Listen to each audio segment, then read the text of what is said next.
welcome back to my channel. இன்னைக்கு இந்த வீடியோல வந்து பாத்தீங்கன்னா ஒரு லைனிங் கமீஸ் எப்படி கட் பண்றதை நம்ம பார்க்க போறோம். சோ பண்ற அவுட்ஃபிட் வந்து ஒரு டபுள் எக்ஸ்எல் சைஸ் அவுட்ஃபிட் நான் பண்ண போறேன். அண்ட் இதில் இருக்க மெஷர்மெண்ட் நீங்கள் ஒரு டபுள் எக்ஸ்எல் சைஸ் வேர் பண்ணுறவங்களா இருந்தால் இந்த மெஷர்மெண்ட்ஸில் நீங்கள் அப்படியே யூஸ் பண்ணிக்கலாம். இப்போ இந்த லைனிங் பண்ணுற குர்த்தியை எப்படி கட் பண்ணணும் அண்ட் இதுக்கு எப்படி நெக்லைன் ஃபினிஷ் பண்ண போகிறோம் அண்ட் இதில் வந்து நான் பாக்கெட் அட்டாச் பண்ணி காட்ட போகிறேன். ஸோ எப்படி இதில் ஒரு ரெடிமேட் மாதிரி லுக் இருக்க ஒரு பாக்கெட் எப்படி இது கூட நம்ம அட்டாச் பண்ண போகிறோம் தான் நீங்கள் பார்க்க போகிறீங்க. இது வந்து பார்த்திங்கன்னா ஒரு ஸ்ட்ரைட் கட் கமீஸ் இதை நம்ம பார்க்குறோம். ஸோ இந்த அவுட்ஃபிட் ரெடி பண்ணுறதுக்கு வந்து பார்த்தீங்கன்னா ஒரு 2.5 மீட்டர் ஃபாலிக் பிரிண்ட் ரயான் எடுத்திருக்கேன். ஸோ இந்த ஃபாலிக் பிரிண்ட் ரயான் வந்து 2.5 மீட்டர் நான் எடுத்திருக்கேன். அதுக்கு வந்து ஒரு 2.5 மீட்டர் வந்து லைனிங் எடுத்திருக்கேன். லைனிங்கை வந்து நல்லா ஒரு நைட்டு வந்து ஊற வச்சு அதில் இருக்க ஸ்டார்ச் எல்லாம் எடுத்து வெறும் அப்படியே ஜஸ்ட்டு அப்படியே காய வச்சுருங்க. காய வைக்கும்போது அதில் இருக்க ஸ்டார்ச் எல்லாம் போன பிறகு இதை நல்லா நீட்டாக அயன் பண்ணி எடுத்துக்கோங்க. ஸோ லைனிங்கோட ப்ரிப்ரேஷன் இது தான். இப்போது நம்ம ஃபஸ்ட்டு வந்து லைனிங்கை தான் நம்ம கட் பண்ணணும். ஸோ ஃபர்ஸ்ட் வந்து லைனிங்கை நான் ஃபோல்ட் பண்ணி இப்படி வச்சுருக்கேன். உங்களோட length of the kurti or kameez எவ்வளோ இருக்கோ அதுலேருந்து ஒரு 4லேருந்து 5 இன்ச் கம்மி பண்ணி நம்ம லைனிங்கை வந்து கட் பண்ண வேண்டியது இருக்கும். ஸோ உங்களுக்கு உங்கள் கமீஸை பர்ஃபெக்ட் மெஷர்மெண்ட்டில் வந்து கட் பண்ணி எடுக்கணும்னு ஆசை இருக்குது. நானே அவுட்ஃபிட்டை ரெடி பண்ணணுன்னா சுவர்ஷமா ஆப்புக்கு போங்க. அந்த ஆப்பில் ரெக்கார்டட் கமீஸ் செஷன் இருக்குது. ஸோ நீங்கள் அங்கே போய் பர்ச்சேஸ் பண்ணிங்கன்னா கேல்குலேஷனோட கன்ஸ்ட்ரக்ஷன் அண்ட் கட்டிங் ஸ்டிச்சிங் எல்லாமே கம்ப்ளீட்டாக அங்கே இருக்குது. ஸோ நீங்கள் உங்களோட சைஸ்க்கு நீங்கள் பார்த்து கட் பண்ணலாம். உங்கள் சைஸ்க்கு மட்டும் இல்லை, நீங்கள் யார் சைஸ்க்கு வேணால் ரெடி பண்ணலாம். பர்ஃபெக்டாக இருக்கும். ஸோ இப்போ வந்து பார்த்தோன்னா என்னோட லைனிங் வந்து எவ்வளோ எடுத்திருக்கேன்னா லென்த் ஆஃப் த கமீஸ் வந்து பார்த்தோன்னா இதில் 47 இன்ச்சஸ் வந்து ரெடி டோட்டல் லென்த் நான் எனக்கு வேணும். அதிலிருந்து ஒரு 4 இன்ச் மைனஸ் பண்ணி 43 இன்ச்சஸ் நான் லென்த் ஆஃப் த லைனிங் நான் எடுத்திருக்கேன். ஓகே, ஸோ இப்போ இதில் வந்து நான் ஷோல்டர் மார்க் பண்ண போகிறேன்.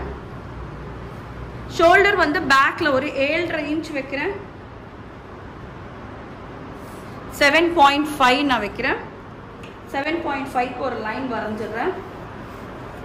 அண்ட் இங்கேருந்து ஷோல்டர் ஸ்லோப் வந்து ஒரு 0.75 வரைக்கும் ஷோல்டர் ஸ்லோப் கொடுக்குறேன். நெக் வித் வந்து 3 இன்ச் கொடுக்கலாம்.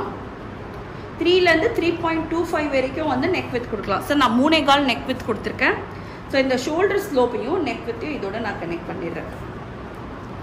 ஸோ அடுத்து வந்து உங்கள் ஆர்ம் டெப்த் வந்து என் ஷோல்டர் எவ்வளோ வந்ததோ அதுலேருந்து ஒரு 1/2 இன்ச் ஆட் பண்ணிக்கிறேன். நான் என்னோட ஷோல்டர் 7.5 எடுத்திருந்தேன். ஸோ என்னோட ஆர்ம் டெப்த்தை நான் 8 இன்ச்சஸாக இங்கே நான் மார்க் பண்ணிக்கிறேன். ஸோ இங்கேருந்து ஒரு ஸ்ட்ரெயிட் லைன் நான் வரைஞ்சிடுறேன்.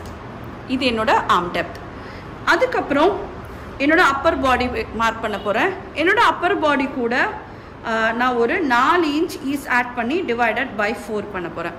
ஸோ என்னோட அப்பர் பாடி வந்து 40 plus 4 divided by 4. 44 divided by 4 பண்ண 11 inches. ஸோ நீங்கள் 4லேருந்து 6 இன்ச் வரைக்கும் கூட ஈஸ் கொடுக்கலாம். ஸோ இதை நான் அப்பர் பாடி லைன் இதை நான் மார்க் பண்ணிடுறேன். ஸோ ஃப்ரெஞ்ச் கர்வ் எடுத்துக்கங்க. ஃப்ரெஞ்ச் கர்வில் இதை நம்ம இப்படி கர்வ் பண்ணிடுறோம். ஓகே,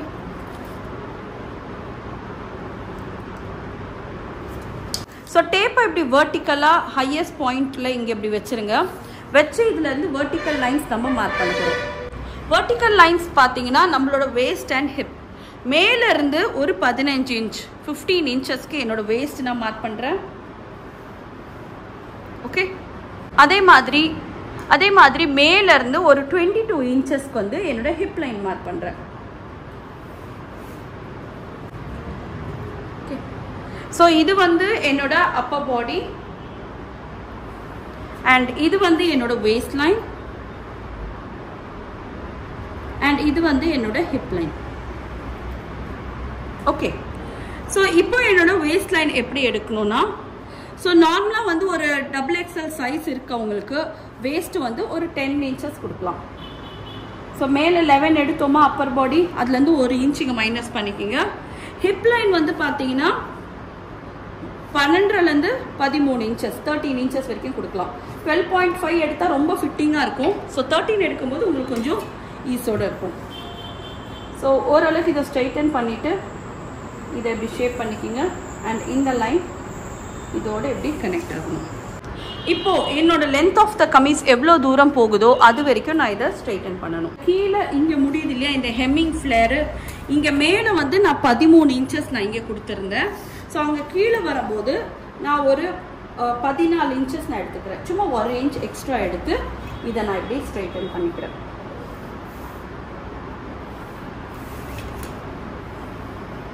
ஸோ 3.5 இன்ச்சுக்கு ஒரு ஸ்ட்ரெயிட் லைன் கொடுங்க. ஸோ நார்மலாக இந்த 3.5 இன்ச் வந்து எல்லாருக்குமே கரெக்டாக இருக்கும். ஸோ இதை நான் கர்வ் பண்ணிடுறேன். அண்ட் ஃப்ரண்ட் பார்ட்டோட நெக் டெப்த் வந்து மேலேருந்து ஒரு 6லேருந்து 6.5 மார்க் பண்ணுங்கள். ஸோ அந்த 6.5க்கு ஒரு ஸ்ட்ரெயிட் லைன் கொடுக்குறோம். அண்ட் இதையும் நான் வந்து என்னோடய ஃப்ரெஞ்ச் கர்வ் வச்சு ஷேப் பண்ணிக்கிறேன். ஓகே.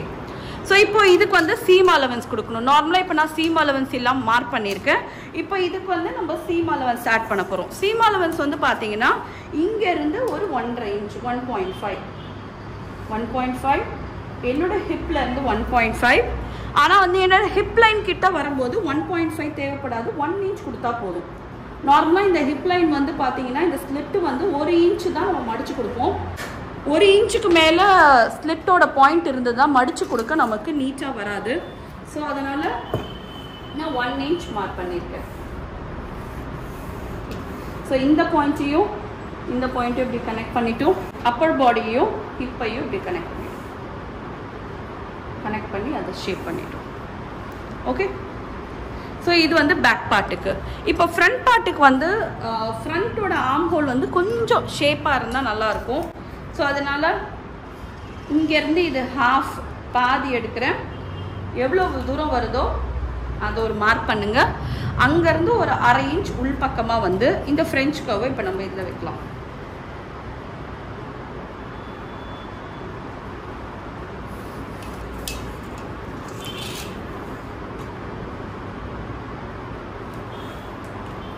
ஸோ ஃப்ரண்ட் பார்ட்டுக்கு ஸ்லைட்டாக உள்பக்கமாக வந்தாச்சு. ஸோ இப்போது இதில் ஃப்ரண்ட்டு தனியாக பேக் தனியாக எப்படி கட் பண்ணி எடுத்துட்டுன்னு காட்டுறேன். ஸோ சப்போஸ் இதில் நீங்கள் டாட்ஸ் கொடுக்கணுன்னு ஆசைப்பட்டீங்கன்னா இங்கேருந்து அப்பர் பாடியிலேருந்து ஒரு 2 இன்ச் கீழே மார்க் பண்ணிக்கோங்க. ஸோ 2 இன்ச் கீழே வரும்போது நமக்கு இந்த லைன் நமக்கு வரும். அண்ட் நம்மளோட ஸ்லிட் பாயிண்ட் இருக்கு இல்லையா, அதுலேருந்து ஒரு 1 இன்ச் மேலே மார்க் பண்ணிக்கோங்க. ஓகே. இதுலேருந்து வந்து பார்த்தா நம்ம ஷோல்டரோட மிட் பாயிண்ட், இப்போ இதான் என்னோட ஷோல்டர், இதோட மிட் பாயிண்ட் எங்கே வருதோ அங்கேருந்து ஒரு ஸ்ட்ரெயிட் லைன். ஸோ இதுதான் என்னோட டாட். இந்த டாட்டில் வந்து இந்த பக்கம் ஒரு 1/2 இன்ச்சு, இந்த பக்கம் ஒரு 1/2 இன்ச். டாட்டுக்கெல்லாம் நீங்கள் தனியாக இன்டேக் கொடுக்க தேவையில்லை. பிகாஸ் இது வந்து நம்ம ஃபிட்டிங்காக பிடிக்கிற விஷயம். ஸோ அதனால் நான் வந்து இன்டேக் எதுவும் கொடுக்க தேவையில்லை. இருக்கிறதுலையே நம்ம அப்படியே ஜஸ்ட் லைக் தான் நம்ம பிடிச்சிடலாம்.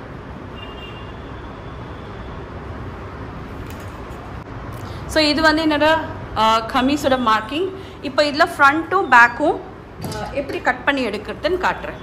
ஓகே. ஃபஸ்ட்டு நான் பேக் பார்ட்டை கட் பண்ணி எடுக்கிறேன்.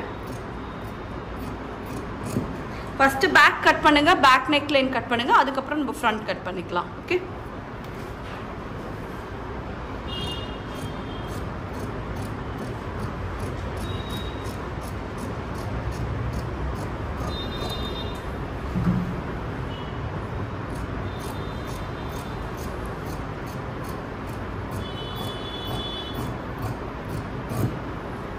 ஒன்ஸ் வந்து இதை கம்ப்ளீட் கட்டிங் எல்லாம் முடித்த பிறகு இதில் நாச்சஸ் கட் பண்ணிவிட்டு இதில் பேக் பார்ட் நம்ம கட் பண்ணோம் இல்லையா, அந்த பீஸ் மட்டும் எடுத்துட்டு நம்ம ஃப்ரண்ட் பார்ட் கட் பண்ணுவோம். ஸோ என்னோட பேக் நெக் லைன் இதை கட் பண்ணி எடுத்துடுறேன்.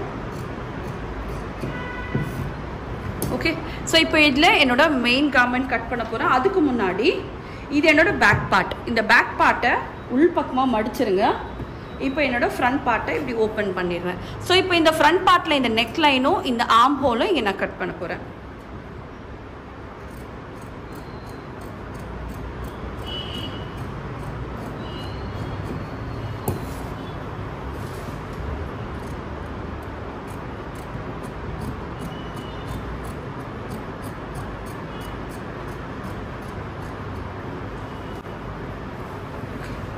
ஸோ இப்போ நமக்கு முடிஞ்சாச்சு. நான் ஸ்லீவுக்கு எப்போவுமே வந்து லைனிங் கொடுக்க தேவையில்லை. ஸ்லீவ் வந்து டேரெக்டாக நம்ம மெயின் ஃபேப்ரிக்லேயே கட் பண்ணிக்கலாம். ஸோ இப்போது நம்ம மெயின் கார்மெண்ட் எடுத்துட்டோம். எடுத்து இதில் நம்ம back part and front part cut பண்ண போகிறோம். ஸோ இப்போ நான் கடையிலேருந்து டேரெக்டாக இந்த புது ஃபேப்ரிக் வாங்கியிருக்கேன். இப்போ இதை நான் அயர்ன் பண்ணணுமா அப்படின்னு கேட்டிங்கன்னா கண்டிப்பாக அயர்ன் பண்ணணும். ஏன்னா இதில் வந்து ஃபோல்டிங்ஸ் நிறைய இருக்கும். ஸோ எப்போவுமே வந்து எந்த ஃபேப்ரிக் வாங்கினாலும் ஃபஸ்ட்டு கீ வந்து அயர்ன் நல்லா ப்ரெஸ் பண்ணிவிடுங்க. அதுக்கப்புறம் நம்ம லைனிங் பார்ட்டை இங்கே வைக்கலாம். ஸோ இப்போ நம்ம மெயின் ஃபேப்ரிக் கட் பண்ணுறதுக்கு வந்து பார்த்தோன்னா நம்மளோட பேக் பார்ட் இருக்கு இல்லையா, பேக் பார்ட்டை வச்சு தான் நம்ம மெயின் ஃபேப்ரிக் கட் பண்ண போகிறோம். இது வந்து என்னோட ஃப்ரண்ட்டோட லைனிங் பார்ட். இப்போ இதை எடுத்துடுறேன்.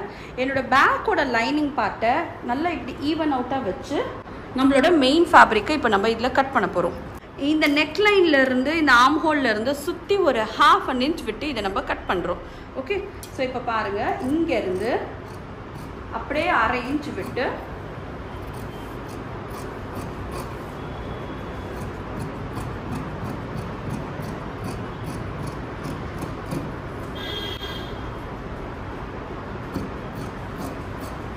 இப்படியே நம்ம இதை கட் பண்ணி எடுத்துடலாம். ஸோ கம்ப்ளீட்டாக 1/2 inch வந்து நம்ம சுற்றி கொடுக்கணும். ஓகே,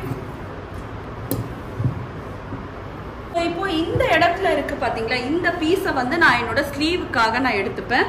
ஸோ ஏன்னா வந்து கரெக்டாக நம்ம வந்து ஒரு 2.5 மீட்டர் வாங்கும்போது லென்த்து 47 வச்சுருக்கோம் இல்லையா, ஸ்லீவுக்கு பெருசாக ஃபேப்ரிக் நமக்கு வந்து வராது. ஸோ அப்போது நான் அங்கே அந்த சைடில் வரத ஸ்லீவுக்கு எடுத்துருவேன். ஸோ இப்போ பார்த்தீங்கன்னா இங்கே 1/2 inch ஷோல்டரில் வந்து பர்ஃபெக்டாக கட் பண்ணியிருக்கேன். அண்ட் சுற்றி 1/2 inch கொடுத்து இதை நம்ம கட் பண்ணி எடுத்துட்டோம். ஸோ இது ஃப்ரண்ட்டு பேக்கு நமக்கு ரெடி ஆகிடுச்சு. இப்போ அடுத்து வந்து ஸ்லீவ் கட் பண்ணிடலாம். ஸோ ஸ்லீவ் வந்து கட் பண்ணுறதுக்கு முன்னாடி இந்த பார்ட் இருக்கு இல்லையா, இது வந்து நமக்கு சல்வேஜாக இருக்கும். அதாவது மேலே வந்து கரைப்பகுதி இருக்கும். ஸோ இந்த கரைப்பகுதியெல்லாம் ஒன்றா ஜாயின் பண்ண பிறகு நம்ம ஸ்லீவ் கட் பண்ணலாம். ஸோ இப்போ பாக்கெட் கட் பண்ணுறதுக்கு ஒரு 2 பீஸ் லைனிங் எடுத்துருக்கேன். நீங்கள் லைனிங்லேயும் பாக்கெட் கட் பண்ணலாம், மெயின்லேயும் கட் பண்ணிக்கலாம், மெயின் ஃபேப்ரிக் இருந்ததுன்னா.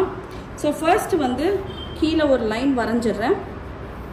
ஸோ இங்கேருந்து பாக்கெட்டோட லென்த் நான் எடுக்க போகிறேன். ஸோ கீழேருந்து பார்த்தோன்னா ஒரு 14 inchesக்கு என்னோடய பாக்கெட்டோட லென்த் நான் மார்க் பண்ணிடுறேன். ஸோ நம்ம வந்து ஒரு ஸ்ட்ரெயிட் கட் கமீஸில் நம்ம இந்த பாக்கெட்டை வந்து அட்டாச் பண்ண போகிறோம். ஸோ ரொம்ப பெருசாக பாக்கெட் இருக்கும்போது உங்கள் ஸ்லிட்டை தாண்டி இந்த பாக்கெட் கீழே இறங்க ஆரம்பிக்கும். ஸோ அதனால் கொஞ்சம் பார்த்து தான் நம்ம லென்த் வைக்கணும். ஒருவேளை இது ஏ லைன் இல்லை வந்து ஸ்லிட் வந்து க்ளோஸாக இருக்குன்னா நீங்கள் 15, 16 கூட வச்சுக்கலாம். ஸோ செல்ஃபோன் ஈஸியாக போகிற மாதிரி இருக்கும். ஸோ நம்ம ஸ்லிட்டு வைக்கிறதுனால கொஞ்சம் பார்த்து தான் நம்ம அந்த லென்த்து நம்ம வைக்கணும். ஸோ நான் இப்போ 14 வச்சுருக்கேன். அண்ட் வித்து வந்து பார்த்தோன்னா ஒரு 8.5 வித்து எடுத்திருக்கேன். லென்த் வந்து பார்த்தோன்னா இட்ஸ் லைக் 14 inches. ஸோ இங்கேருந்து ஒரு 6.5 நான் மார்க் பண்ணுறேன். இது வந்து நம்ம கையை பாக்கெட்டுக்குள்ளே விடுறோம் இல்லையா, அதுக்கான ஓப்பனிங் இது வந்து 6 to 6.5 inches நம்ம கொடுக்கலாம்.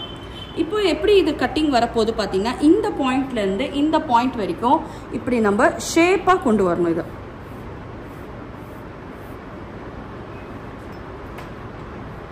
ஓகே, அண்ட் திரும்பி இந்த பாயிண்ட்லேருந்து இது ஷேப்பாக போகணும்.